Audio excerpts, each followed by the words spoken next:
The Junior Little League Canadian Championships return to Spitz Stadium August 1st to the 9th.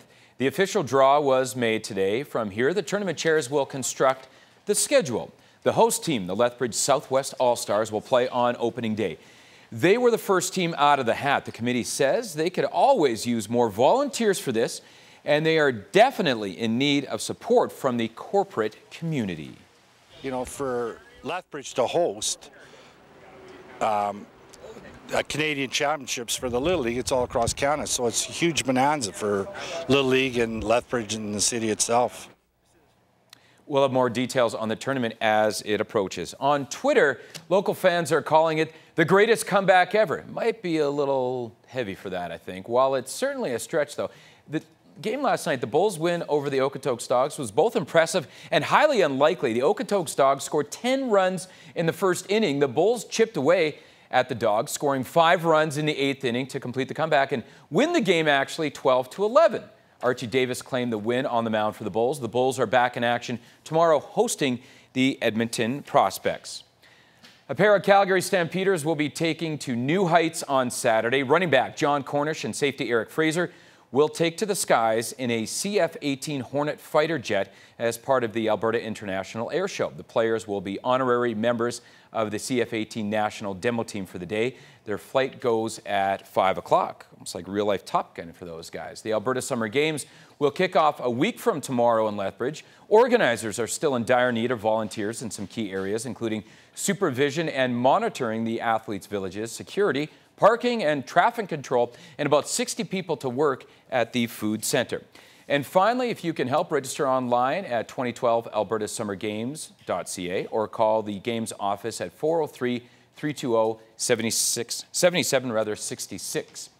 They're young, they're in great shape, and when their Olympic event is over, they have plenty of time to kill. A new article in ESPN, the magazine, says the Olympic Village is home to lots of drinking, partying, and promiscuous sex. Dan Harris has more. The beautiful and buff gold medalist Hope Solo says there were a few key moments at the 2008 Olympics that were not solo at all, telling ESPN, the magazine, that she sneaked an unnamed celebrity back to her room in the Olympic Village, a major violation of the rules. She calls it her Olympic secret. You mix great bodies with considerable confidence and in some cases substantial wealth, and you have a recipe for very effective game. And that's not all. After the U.S. women's soccer team won the gold that year, Solo says she and her teammates went on an all-night bender with actor Vince Vaughn.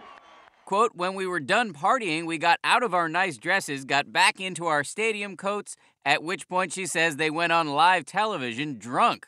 There was no pressure going into the game other than it being an Olympic final.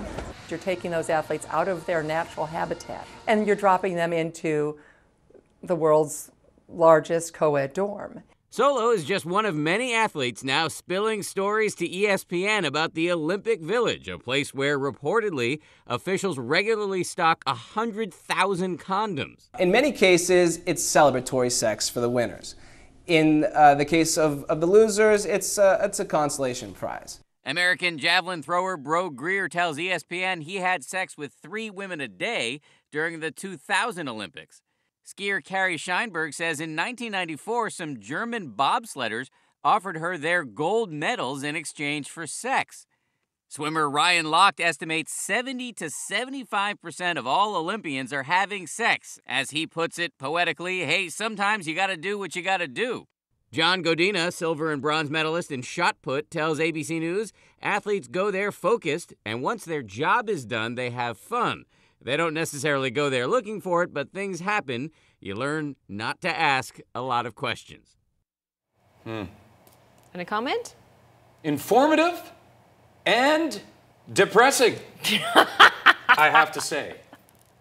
Well, if you're looking for love, there's always a pet of the week that you can adopt. Yeah. They're very loving. Okay. More on that when we come back. All right.